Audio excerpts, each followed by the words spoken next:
J'ai fait jouer le privilège du directeur de centre pour avoir le plaisir de vous présenter Richard Fournier qui vient nous donner un séminaire. Donc, il vient de l'université de Sherbrooke, donc qui se trouve à 130 km environ à l'est de Montréal. Et qui est professeur au département de géomatique appliquée et télédétection appliquée aux écosystèmes naturels, et qui va nous parler, donc, comme vous le voyez, des acquis et perspectives de l'utilisation du lidar en foresterie. Alors pourquoi j'ai dû faire jouer le privilège de la directrice de centre? Parce qu'ici, en fait, on était nombreux à avoir envie de présenter Richard, et plein d'autres avec plus de légitimité que moi.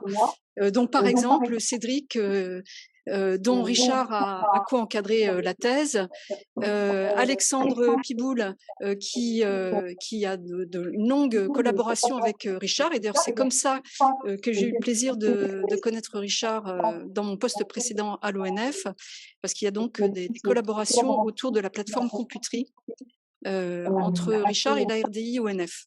Et puis après, il y a tous ceux qui ont eu des collaborations scientifiques avec lui, etc.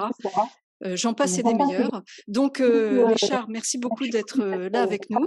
Je profite quand même juste de l'occasion aussi pour signaler que le Canada nous fait l'honneur d'une autre visite le 14 avril, en la personne de Yann Boucher de l'Université du Québec à Chicoutimi, qui viendra parler de dynamique de la forêt boréale sous l'effet du changement climatique. Donc, bonjour à tous. C'est un plaisir renouvelé d'être ici à Nancy, l'ensoleillé, depuis ce que j'ai vu dans les derniers jours. C'est pas toujours le cas, d'après ce que j'entends parler. Et puis, il y a aussi, c'est ça, les collaborations. En fait, ça date pas d'hier. Je parlais avec Nathalie Breda, avec qui je suis venu la première fois en 1998-99, ici, alors que je travaillais pour le gouvernement fédéral sur des aspects de écophysiologie des arbres. Et puis, bon, voilà, je pense que quand on parle de forêt en France, on parle beaucoup de ce qui se passe à Nancy. Donc, pour moi, c'était tout naturel. Je voudrais peut-être en profiter de votre attention et du début de cette présentation-là pour annoncer aussi qu'on va faire un autre atelier. Vous savez, ça fait, je pense, c'est notre 10e ou 11e version de notre atelier francophone, donc Québec, France, Belgique. Maintenant, il s'appelle Trévifort. Ça va avoir lieu au mois de novembre prochain. En fait, quand vous allez recevoir l'annonce, mais si vous voulez comprendre qu'est-ce qui se fait de plus récent sur les aspects de l'IDAR en foresterie, je pense que ce serait une bonne occasion simplement de vous inscrire et d'écouter qu'est-ce qui se dit. Si vous êtes impliqué déjà, bien sûr, on aimerait vous entendre à ce sujet-là. Avec Alexandre Piboul, Thierry Constant, on est des invétérés de cet atelier-là. Je pense que c'est une très bonne occasion de savoir qu'est-ce qui se passe dans le milieu. Je suis en train de préparer des podcasts, comme vous appelez ici, mais nous, on appelle ça des balados. On traduit toujours des choses que vous ne traduisez pas, et nous, on parle en anglais de choses que vous dites en français. Mais notre balado sur les télédétectives. Donc, j'aime bien me voir comme un télédétective, et vous allez voir à travers ma présentation comment, à travers tous les indices, toutes les données que l'on a, comment peut-on aller chercher l'information. En fin de compte, c'est le travail d'une vie. C'est toujours comme ça. On se retrouve à avoir des données avec une certaine caractéristique. Il faut comprendre ces caractéristiques-là pour pouvoir en sortir quelque chose, pour pas être à l'aveugle. Et puis, finalement, à partir de cela, bien, comment utiliser au maximum les instruments. Ici, j'utilise les acronymes ALS pour le lidar aéroporté, TLS pour le lidar terrestre. Donc, il y a quelques années, bien sûr, la dialectique se faisait beaucoup à savoir qu'est-ce que l'on peut aller chercher comme information avec le lidar aéroporté, avec le lidar terrestre. C'était les deux engins, je dirais, de lidar pour lesquels on avait de l'information. Moi, lorsque j'ai changé de monde, je dirais, du gouvernement fédéral à l'université, en fait, j'avais à choisir un sujet qui était moins, comment je pourrais dire, moins fouillé, mais qui est quand même avec beaucoup de possibilités. J'avais déjà beaucoup de collègues au Canada qui travaillaient avec le lidar aéroporté et je trouvais que c'était une chasse gardée qui était passablement populeuse. Donc, je me suis lancé dans le lidar terrestre en pensant qu'il y avait beaucoup de possibilités et on va explorer ensemble où j'en suis avec ça et quelles sont mes conclusions. Parce que maintenant, bon, vénérable comme je suis, j'en suis vers la fin de ma carrière. Il me reste environ 2 ans à travailler. Et j'en suis un peu au bilan, mais c'est fort intéressant de voir comment les technologies ont évolué. On va commencer avec le lidar aéroporté, bien sûr, parce qu'il y a des nouveaux dans le club. Les nouveaux, c'est le lidar sur drone et bien sûr le lidar mobile. Et là aussi, j'ai fouillé un petit peu de savoir qu'est-ce qui était utile, comment on peut sortir de l'information. Et je vais vous revenir aussi à la fin de la présentation sur nos travaux à ce sujet-là. Donc, le lidar aéroporté, bien sûr, comment ça fonctionne? C'est assez simple, somme toute, quand on se met à travailler. C'est que d'abord, on a les inventaires forestiers et on a le nuage de points lidar. On fait une jonction entre les deux pour trouver l'information et on fait des liens statistiques pour trouver des modèles qui vont fonctionner. Une fois qu'on a ces modèles-là, on peut généraliser la chose et l'appliquer sur tout le nuage de points partout afin d'avoir une carte résultante d'attributs. Les attributs, bien sûr, c'est la hauteur, c'est le volume, c'est la biomasse. En fait, ça peut être la densité, ça peut être bien des choses, pourvu qu'on ait les données de base pour l'appuyer et de savoir qu'on peut utiliser le lidar aéroporté pour utiliser ça. Pourquoi c'est si intéressant? Parce que jusqu'à ce que le lidar devienne un outil si utilisé, on ne voyait la forêt qu'en 2D, avec des satellites, un petit peu en 3D avec la photogrammétrie, mais c'était pas si prévalent que ça. Donc, on se retrouve maintenant avec le lidar à sonder toute la colonne d'informations qu'il y a dans la forêt. Or, la forêt, c'est un écosystème qui est complexe et le lidar nous permet justement de bien sonder ça. Je vous dirais ici que au Québec, on a adopté une grille de 20 mètres par 20 mètres. Donc, c'était conséquent aux inventaires forestiers qui sont de 400 mètres carrés. Et à ce titre-là, ce qui est prévu, c'est justement de faire des cartes, je dirais, mur à mur, donc frontière à frontière, mais peut-être pas la frontière nord parce qu'il n'y a plus d'arbres, mais le Québec méridional, pour justement avoir une cartographie à ce niveau-là. Et qu'ensuite, les polygones pourront être faits par les gens qui veulent faire des polygones avec leurs critères d'homogénéité. Ça se fait maintenant au Nouveau-Brunswick, ça se fait maintenant au Québec. Donc, c'est une tendance assez forte présentement pour avoir de voir le monde en raster plutôt que de voir le monde en polygone comme le forestier est habitué. Donc, on voit ici les images et puis si vous remarquez, on voit ici des lignes de démarcation. Ah, et on voit qu'il essaie, hein? On voit qu'il essaie.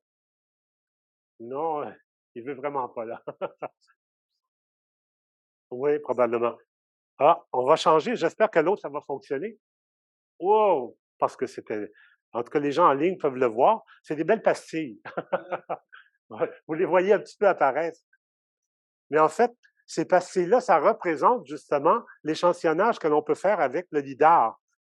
Ce qui est intéressant ici, c'est qu'on a pris des placettes lidar à des différences finalement avant la coupe forestière, après la coupe 10 ans, jusqu'à 50 ans pour développer un modèle. Et ensuite, on se retrouve maintenant à avoir un modèle prédictif sur une très grande région au Québec selon des différentes configurations, c'est-à-dire une configuration, bien sûr, avec coupe, mais avec éclaircie pré-commerciale ou non éclaircie pré-commerciale.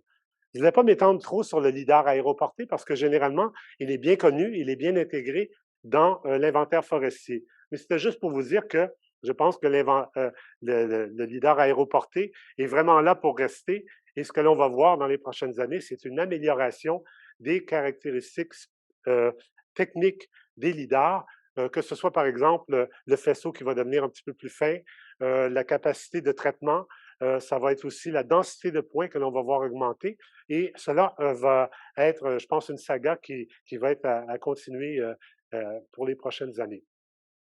Par contre, ici, si on arrive, par exemple, au lidar terrestre, on arrive avec de plus grandes difficultés. Le lidar terrestre, si on prend un scan, bien, on ne voit pas beaucoup de la forêt. Ce qui arrive, c'est qu'il y a beaucoup d'occlusion. Donc, on prend généralement 4 ou 5 scans pour avoir un ensemble de la placette. Ça vous donne un exemple ici où vous voyez les scans ici qui ont été faits avec tout autour. On voit que c'est les placettes avec des différentes densités de points. Or, ce qui est intéressant avec le lidar terrestre, c'est bien sûr le fait qu'on a une très grande densité de points par rapport au lidar aéroporté. Ici, en rouge, vous voyez le nombre des points lidar aéroportés.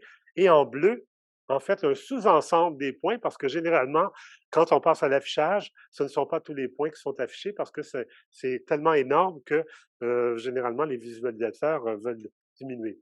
Donc, il y a cet aspect-là qui est fort intéressant. Et puis, quand on regarde finalement, là maintenant on voit ça, oui, ça c'est un exemple où on a pris un scan d'une forêt au Canada. Bien sûr, tout le monde me dit, ah ben, on voit tellement de détails qu'on devrait pouvoir trouver, quantifier la forêt, on devrait pouvoir modéliser l'architecture et tout ça. Or, ça s'avère être beaucoup plus difficile que initialement prévu. Et pourquoi? Parce que d'abord, il y a le premier problème, c'est le problème qu'on appelle d'occlusion, un problème où on se retrouve avec si il y a finalement, c'est l'ombrage. Si un signal est envoyé et qu'il y a un objet comme un tronc ou du feuillage, bien sûr, on ne voit plus derrière. Donc, cette occlusion-là est un vrai problème. Ensuite, il y a la divergence du faisceau qui fait que les objets qui sont plus proches, on les voit beaucoup plus finement et quand ils sont plus loin, bien sûr, la divergence du faisceau est plus grande et la densité de rayons est beaucoup moins grande, beaucoup moins intense. On le voit ici avec un exemple d'un scan dans la figure du bas où on voit avec le scan qu'il y a des zones d'occlusion avec les troncs. On voit par exemple sur le tronc à droite euh, où sont les points qui frappent, de sorte qu'il y a beaucoup de zones qui ne sont pas vraiment bien répertoriées. Et puis si on va même un petit peu plus loin ici, si on regarde un arbre du dessus, bien, du côté du TLS, du bas, il y a une très grande densité de feuillage et graduellement, il y a une très faible densité de feuillage, alors on peut, euh, on peut imaginer que finalement, l'arbre est quasi symétrique ou assez symétrique, ce qui fait que c'est plutôt la réduction en nombre de points. Ce problème-là, comme vous voyez aussi à la droite, quand on scanne un peuplement, bien sûr, on a un problème de réduction de la densité au fur et à mesure. Ensuite, on a aussi des problèmes de densité. On peut scanner à des densités très fortes ou beaucoup plus faibles, et puis ça va affecter probablement les algorithmes qui vont traiter ces, ces nuages de points-là pour ressortir les attributs forestiers. Donc, quand on fait des algorithmes pour déterminer l'information sur les arbres individuels, sur les peuplements, bien, on doit gérer tous ces changements-là dans la configuration et ça s'est avéré être une vraie difficulté. Donc, une vraie difficulté parce qu'on fait affaire avec plusieurs centaines de millions de points. Vous pouvez imaginer que plusieurs centaines de millions de points pour des placettes, c'est énormément de traitement dans l'ordinateur. Et puis, souvent, quand on lance quelque chose, ça prend quand même un bon bout de temps avant de se traiter. Puis en plus, ça prend énormément de place sur de sauvegarde. Ce qui veut dire qu'il y a beaucoup de volume de données qui est à gérer. Donc, sur l'idée principale, l'idée de base, comme de quoi on voit beaucoup plus la forêt avec ces détails-là, mais on a à gérer beaucoup de problèmes avant d'arriver à une certaine quantification du signal LIDAR pour en retrouver des valeurs quantitatives. On va quand même regarder plusieurs éléments qu'on peut ressortir avec le LIDAR terrestre et avec les années qu'on a quand même un relatif succès. D'abord, le diamètre à hauteur de poitrine, le défilement des tiges, ça c'est fort intéressant, mais ça a demandé quand même de travail. Je vais vous montrer un exemple. La hauteur, bien, c'était pas toujours évident la hauteur parce que le capteur est en bas et pour regarder la forêt tout en haut, bien, il y a tellement d'occlusion souvent qu'on ne voit même pas la cime de l'arbre. Donc, la hauteur, c'est aussi un problème, tandis que pour le lidar aéroporté, bien, il le regarde directement d'en haut, donc c'est naturel d'avoir des bonnes valeurs de hauteur. La taille et la forme des couronnes, qui est graduellement un attribut fort intéressant si on veut étudier la compétition et puis des analyses structurelles du peuplement. Et ensuite, la branchaison, euh, ça aussi, on s'est attardé là-dessus, mais on a trouvé que c'était vraiment très difficile. Et enfin, la surface foliaire, je vais y venir. Fait que vous voyez, ça, ce sont tous des attributs sur lesquels on s'est attardé. Le premier, c'est l'estimation du DHP et de la défilement de la tige. Bien sûr, il fallait que ce soit flexible au niveau de l'échantillonnage, même si c'était moins échantillonné ou plus échantillonné, que la méthode donne les mêmes résultats, flexible au niveau des problèmes d'occlusion, et aussi que ça puisse gérer les bruits. Parce que le lidar, quand on a des millions de points comme ça, il y a quand même une gestion du bruit qui est à faire. Donc, on a mis en place un algorithme qui s'appelle STEP. C'est l'étudiant de doctorat avec moi et qui travaillait aussi avec l'Université de Marseille, où on a mis en place un certain cadre de travail mathématique avec les transformés de Hopf pour aller chercher l'information vectorielle et ensuite faire un snake, qu'on appelle un snake, c'est qu'une espèce de vecteur qui passe à travers l'arbre. Donc, le vecteur à travers l'arbre limite jusqu'à quel point l'arbre va pouvoir se déplacer et finalement va nous ramener avec des valeurs plus exactes. Comme par exemple, s'il y a une anomalie, ça va éviter, par exemple, de prendre l'anomalie et de tout de suite réagir. Ça va probablement, ça amène une certaine inertie.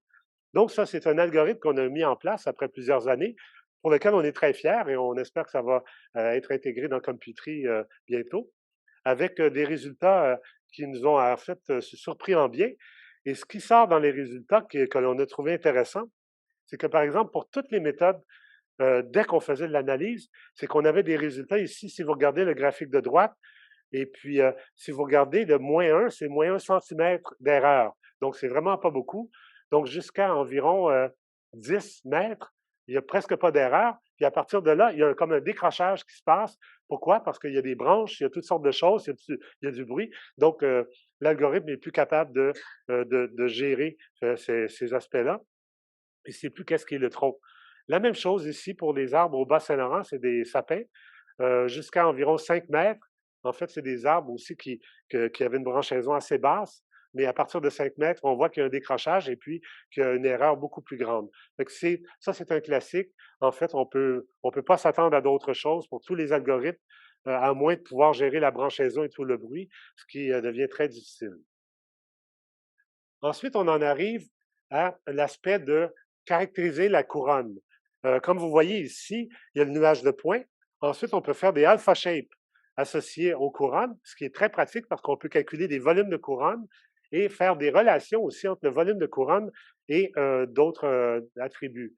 Et puis, un article que l'on a fait, justement, on s'est rendu compte que la hauteur avec le diamètre projeté de la couronne, pas le diamètre, mais la surface projetée de la couronne, étaient les deux attributs de base pour lesquels on pouvait utiliser pour aller chercher d'autres attributs comme le volume, la biomasse, etc. Donc, vous pouvez imaginer un remplacement du diamètre à hauteur de poitrine. Parce que quand on regarde la forêt d'en haut, quand quand on a finalement toute l'information sur les cimes et qu'on a de la difficulté à voir celle des troncs, bien, c'est une alternative pour aller chercher un attribut qui fonctionne très bien avec la télédétection. Et une autre représentation, bien sûr, c'est la représentation en voxel, pour laquelle je vais en parler un petit peu tout à l'heure. Donc, quand on a fait les alpha shapes, bien sûr, on est capable d'établir non seulement la forme de la couronne, mais la densité relative dans la couronne, et à ce titre-là, faire des études de compétition entre les couronnes. C'est ce que l'on a fait. Et puis, ça nous a servi à cela, ça a été fort utile. Mais je voudrais mettre un petit peu l'accent sur la représentation en voxel des arbres, parce qu'il reste un problème majeur, c'est de quantifier exactement la surface de bois et la surface foliaire des arbres. Il y a un gros biais associé à l'occlusion, associé à la géométrie de prise de mesure. Et une des façons de le régler, c'est d'abord de diviser l'espace en voxels. Donc, on s'est déjà posé des questions il y a une douzaine d'années de savoir, mais c'est quoi la dimension de voxel la plus adéquate? Or, on s'est rendu compte que ça dépend beaucoup de la dimension des feuilles et puis de l'aspect aléatoire aussi du feuillage et des branches. De sorte que souvent, on se retrouve à 5 ou 10 centimètres pour étendre une dimension de voxel la plus adéquate. Et puis maintenant, ça nous ramène un petit peu, Cédric va probablement sourire, en 2008, alors qu'on avait des discussions de dire, mais comment on peut enlever le biais de la donnée LIDAR en ayant des voxels? L'idée était très simple. L'idée maîtresse, c'est de dire, il faut calculer le nombre de tirs qui rentrent dans le voxel et le nombre de tirs qui ont été,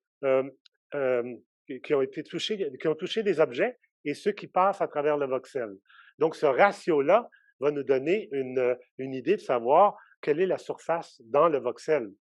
Ça, c'était l'idée principale, une idée pour laquelle Donc, c'est le ratio entre le nombre de retours dans le volume, dans le voxel, par rapport au nombre de faisceaux qui traversent le voxel. L'idée de base était très bonne. D'ailleurs, les premiers essais nous ont permis de rééquilibrer justement les valeurs. À gauche, ici, on voit l'arbre pour lequel on voit à droite qu'il y a des valeurs très élevées, puis à gauche, très faibles. C'est ça ou l'inverse? Non, c'est l'inverse. C'est à gauche, c'est des valeurs élevées, puis à droite, des valeurs beaucoup plus faibles, tandis que l'arbre de droite complètement, c'est beaucoup plus rééquilibré. Mais c'est des valeurs qui sont relatives. C'est une proportion de signal qui est revenu par rapport au signal qui rentre, ce qui n'est pas vraiment une valeur quantitative de surface. Donc, on est allé plus loin. On a voulu apporter cette logique-là pour avoir des résultats quantitatifs au sujet de la matière, de la quantité de bois, la quantité de feuillage. Mais je dois vous avouer qu'un problème qui était à l'époque et qui est toujours présent, c'est celui de la validation. Quand on a une information aussi détaillée, comment fait-on pour aller chercher l'information? On ne demandera pas, ben, peut-être que les forestiers, vous faites des miracles, mais vous envoyez dans un arbre comme ça, puis découper l'arbre en voxels et de déterminer la quantité. Je sais qu'il y en a qui l'ont fait, mais souvent, ils l'ont fait sur des plus petits arbres pour justement que ce soit faisable, réalisable. Nous, ce qu'on a fait, en fait, on a fait des forêts simulées. Ce sont des forêts à Terre-Neuve, généralement de sapins et d'épinettes. Et puis, ces forêts-là, en fait, c'est des nuages de points. Et puis, à travers un autre projet, on s'est bâti un catalogue d'arbres. Et puis, quand on prenait de l'information, quand on a la donnée lidar terrestre, chaque arbre, on regarde son diamètre, on regarde sa hauteur, et dans le catalogue, on va mettre un arbre qui est le plus ressemblant et à laquelle on va ajuster aussi la quantité de feuillage en fonction des changements. Donc, on a 4 scènes simulées, et à partir de ces scènes simulées-là, on a simulé un scan lidar, donc une maquette d'arbres et des faux scans lidar. Mais c'était la façon de s'en sortir, et on s'en est bien sorti, parce que vous voyez ici, wow, vous voyez ici, c'est les résultats, ça s'appelle LVOX, donc c'est l'algorithme qui fait que, finalement, qui prend exactement la philosophie dont je vous parlais, le nombre de rayons rentrants par rapport au nombre celui qui revient, le nombre de rayons qui sont captés par rapport au nombre de rayons qui vont passer au total qui rentrent dans le voxel. Mais ce qui se passe, c'est regardez la courbe en bleu. La courbe en bleu, c'est la quantité de pixels initial, pas de pixels, mais de retours initiaux. Fait que vous voyez comment c'est très biaisé, que ce n'est absolument pas relatif à la vraie distribution. La vraie distribution qui est en rouge ici. Donc, les données simulées, on connaissait très bien la distribution. Et on s'est aussi posé la question, si on fait un scan, jusqu'à quel point on va retrouver cette information-là? Donc, la courbe en pointillé, c'est la courbe avec un scan, et c'est là qu'on voit qu'on n'a pas tout à fait la même intensité de bois et de feuillage.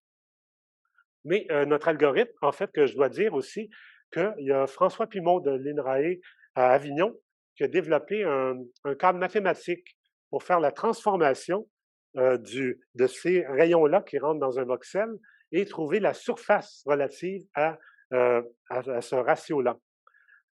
Il l'a fait selon 2 principes. Le principe du point quadrat, qui est connu en foresterie, qui est celui de la distance dans le voxel, et celui du Beer-Lambert, donc la diminution d'intensité en fonction de quand on passe dans un médium turbide. En fait, on a mis les 2 algorithmes en place et on a été vraiment absolument sidérés des bons résultats. C'est plutôt rare en science. Souvent, on se dit ça va fonctionner, puis boum, ça fonctionnerait. Il y a toujours plus et plus à faire, mais dans ce cas-ci, en fait, c'est le PAD, donc c'est la surface de plante euh, qui inclut le feuillage et le bois. Et puis, dans la prochaine étape, pour aller chercher la surface foliaire, ça serait de trouver un algorithme de séparation, de segmentation des points du nuage de points, du feuillage et du bois, pour aller trouver la surface de bois et la surface de feuillage. Donc, on en est rendu là, et il commence à y avoir des algorithmes justement de séparation des nuages de points. Donc, on est assez confiant que graduellement, on va arriver avec des approches quantitatives pour pouvoir d'abord quantifier le PAD et ensuite faire la séparation du bois et du feuillage. On n'a pas travaillé sur ces algorithmes-là, mais la communauté est très active là-dessus. On a trouvé que déjà, d'arriver avec Elvox fonctionnel, là, présentement, on est en train de le mettre à niveau pour assurer qu'il procure des résultats qui soient utilisables par des gens autres que nous, ce qui est déjà, parce qu'on le développe tellement associé à notre projet que souvent les gens de l'extérieur ont de la difficulté à l'utiliser. C'est une diapo qui en fait est très chargée de travail parce que, comme vous avez vu, de 2008 à maintenant, c'est des choses sur lesquelles on a travaillé, mais c'est un accomplissement qui est très de haut niveau, moi je trouve, parce qu'on ne retrouve pas encore des algorithmes à l'international de ce genre de choses-là. Je voulais quand même aborder la question parce qu'on se pose la question, mais avec les drones, ça doit être fantastique. En fait, les drones, on peut avoir jusqu'à 200, 500, 1000 points par mètre carré de tir lidar. Donc, notre idée, c'était de dire, bien, oui, on devrait pouvoir trouver quelque chose d'intéressant, segmenter les arbres d'une forêt, trouver leur DHP, trouver leur hauteur, etc. Or, on a fait effectivement des essais avec plusieurs appareils. Donc, on a comparé, excusez-moi, le pointeur est très sensible. Euh, donc, on a ULS, c'est UAV laser scanning, donc avec drone. Vous voyez ici que quand on a les feuilles, le problème d'occlusion est vraiment sérieux. Ici, l'image en rouge nous montre comment, même si on a 500 points par mètre carré, le signal reste pris par le dessus et on ne voit pas par le dessous. Par contre, avec un drone sans feuilles, c'est certainement c'est un avantage beaucoup plus marqué, on voit beaucoup mieux. Mais une chose peut-être à remarquer, c'est que plus on descend au niveau du tronc, plus on a de difficultés à déterminer le diamètre de la tige. Parce qu'on est de plus en plus loin de l'appareil et c'est de plus en plus flou. Et puisqu'il y a de plus en plus d'occlusion, mais en fait, il y a de moins en moins de rayons qui se rendent jusqu'au tronc. Ça va expliquer beaucoup par la suite nos résultats. Et ensuite, on comparait avec le lidar terrestre qui sert de référence parce que le lidar terrestre, bien sûr, nous permettait de très bien voir le peuplement par le dessous et puis nous permettait de mesurer de façon très détaillée.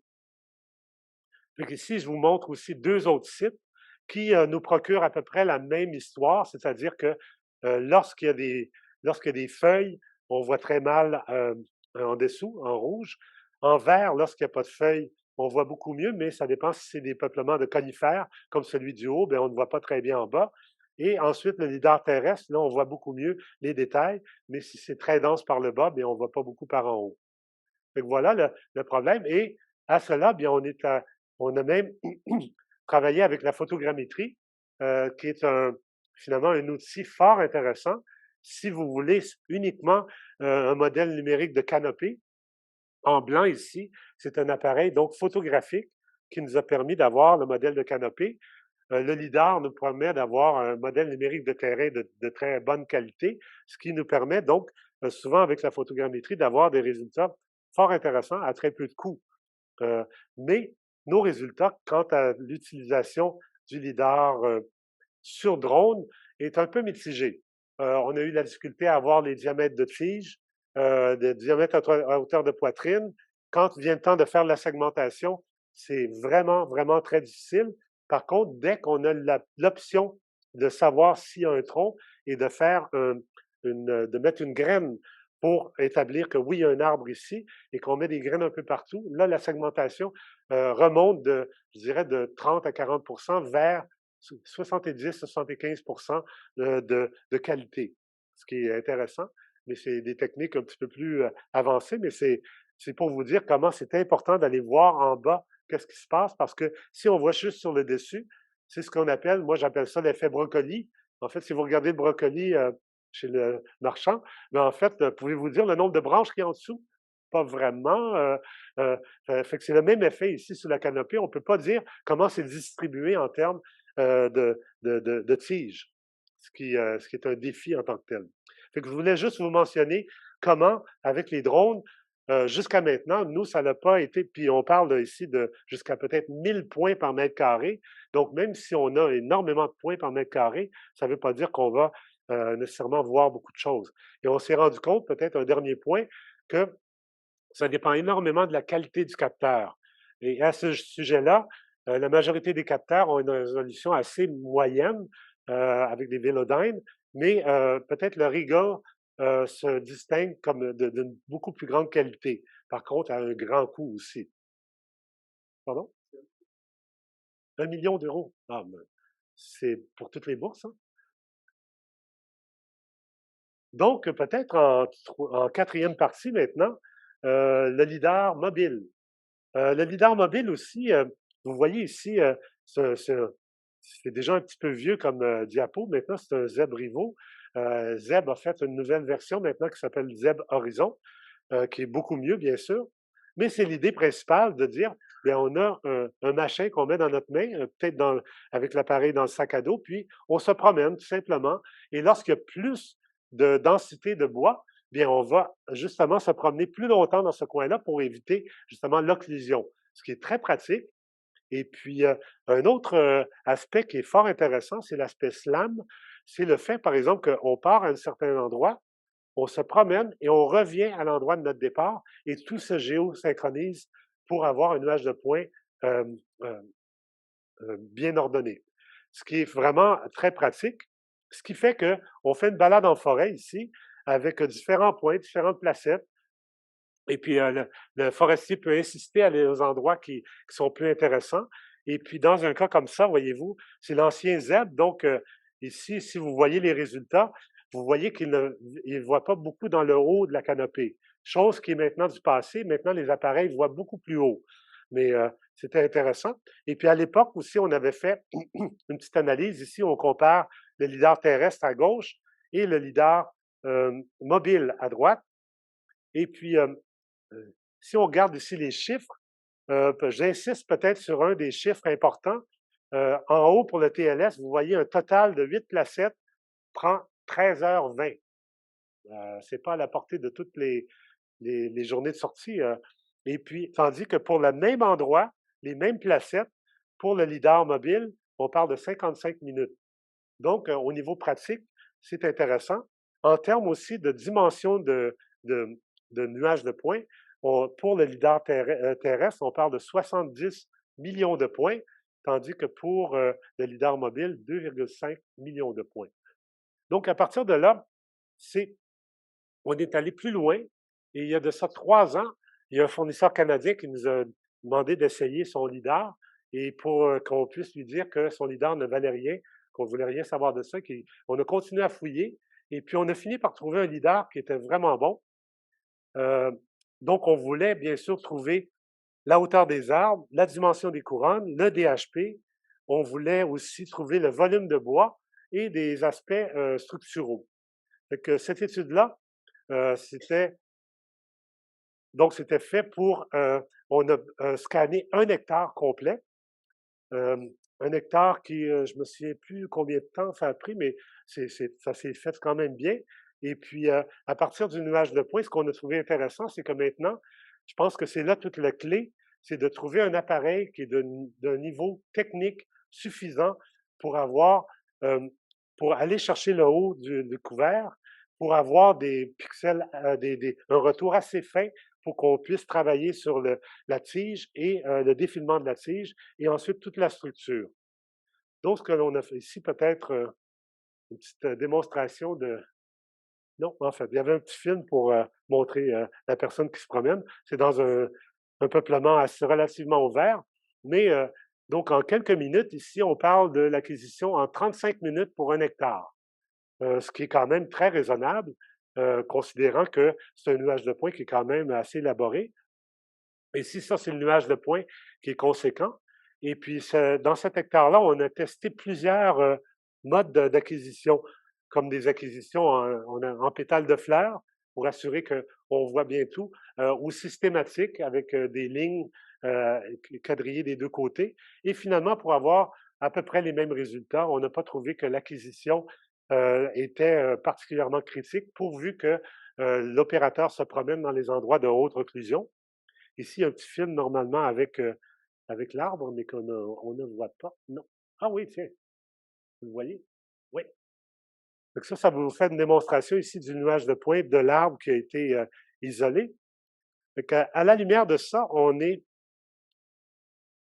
voilà, on a fait 26 arbres qu'on a isolés à travers le lecteur, 26 arbres qui ont été coupés et les segments d'arbres coupés en tronçons de niveau 0, de niveau 1 et de niveau 2 et 3. Donc, et mesurés et pesés. Donc, tous ces arbres, pas pesés, mais mesurés au complet, c'est-à-dire le diamètre, la longueur, et à partir de relations, déterminer le volume. Et vous voyez ici dans la rangée 1 en haut et la rangée 3, ce sont les arbres associés au lidar terrestre. Et puis dans la rangée 2 et la rangée 4, ce sont les 26 arbres associés au lidar mobile. Une chose qui est marquante ici, c'est que vous voyez que les couronnes sont un petit peu plus denses.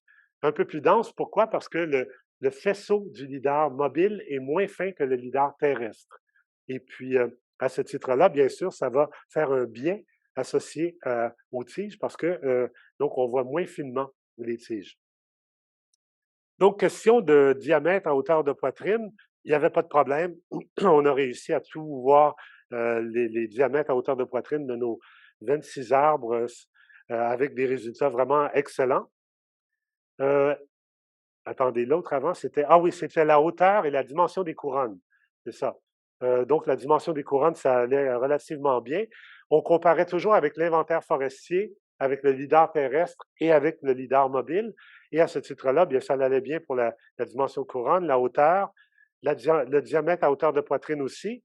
Il n'y avait pas de souci. Un petit peu de biais, surtout dans les faibles valeurs. Et puis ensuite, quant au volume, vous voyez ici qu'il y a quand même une bonne relation. C'est quand même un peu petit, peut-être que, vous voyez peut-être bien.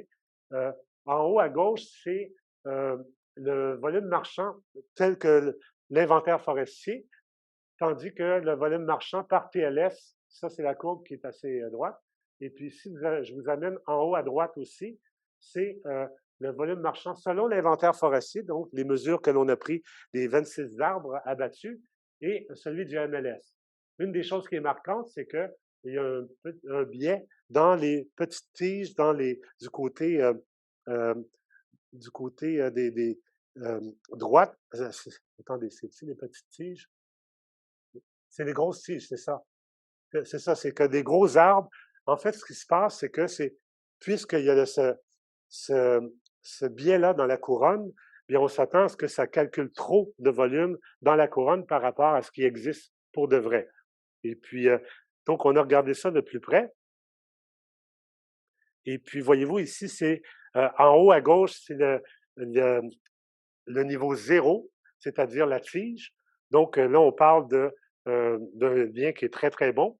Ensuite, à droite, en haut à droite, en B, ça, c'est le deuxième niveau. C'est là qu'on voit qu'on commence à avoir un petit peu de biais.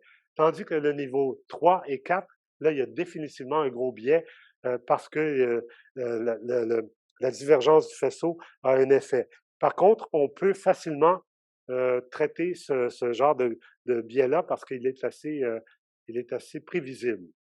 Donc, vous voyez ici, quand on a fait le travail sur les 26 arbres, puis qu'on a le résultat ici en termes du volume total, ça nous a permis de regarder, mais où se retrouve le volume? C'est quelque chose que les forestiers savent bien, mais ça permettait de le confirmer. Or, ici, quand on regarde, autour de 80% du volume se retrouve dans la tige, dans le niveau 0. Ensuite, le deuxième niveau se retrouve au niveau de 15 à 20%. Et puis, donc, le troisième, le niveau 0, le niveau 1, le niveau 2 et 3 sont quand même assez négligeables dans le calcul. Donc, au bilan, peut-être maintenant, je pourrais faire un bilan pour les 4 types de capteurs. Le lidar aéroporté, bien sûr, il est là pour rester. Il va devenir notre cheval de travail. C'est lui qui nous permet d'avoir la vision géographique complète. Mais ensuite, le lidar terrestre, maintenant, je suis de plus en plus de l'avis que le lidar terrestre va nous servir de référence. Lorsqu'on n'a pas de données très détaillées, mais c'est lui qui va nous permettre d'avoir des données qui vont nous permettre de tester nos méthodes. Puis, avec le drone, bien sûr, je pense qu'il faut faire très attention de savoir c'est quoi les spécifications techniques des capteurs qui sont sur des drones parce qu'il ne faut pas avoir des attentes au-delà de ce qu'ils peuvent nous procurer. Puis, je dois avouer que nos résultats jusqu'à maintenant avec le lidar mobile nous incitent à dire que si on fait attention d'avoir un capteur qui est de bonne qualité, avec pas trop avec un faisceau qui est assez fin, avec une capacité d'aller mesurer avec une certaine distance, peut-être au moins 100 mètres, bien, je pense qu'on se retrouve avec un outil de travail qui va devenir de plus en plus prédominant dans le milieu de la foresterie parce que c'est lui qui va faire le lien entre la foresterie sur le terrain et le lidar aéroporté. Donc, au-delà de ça, bien sûr, ça va être les défis, ça va être de rendre les algorithmes opérationnels, de savoir est-ce que, comme par exemple, l'algorithme que je vous ai montré pour le diamètre des tiges, de savoir jusqu'à quel point ils peuvent s'auto-paramétriser pour éviter que nous, à la main, on puisse trop l'ajuster. Ça puisse s'appliquer dans des conditions vraiment très variées, non seulement de la forêt, mais des conditions des appareils, de réussir le défi de l'isolation des arbres individuels, tant par les unités mobiles, les unités terrestres, mais graduellement avec le lidar aéroporté aussi. Euh, je dois insister aussi sur le potentiel des placettes virtuelles. Nous, on a trouvé que c'est un outil de validation qui est vraiment très utile et puis qui nous permet de valider des choses qui ne pouvaient pas être validées autrement. Et puis enfin, bien, quand on connaît mieux les lidars, on connaît mieux leurs possibilités, bien sûr, on peut mieux en tirer parti. Et puis, c'était un peu le but de ma présentation aujourd'hui.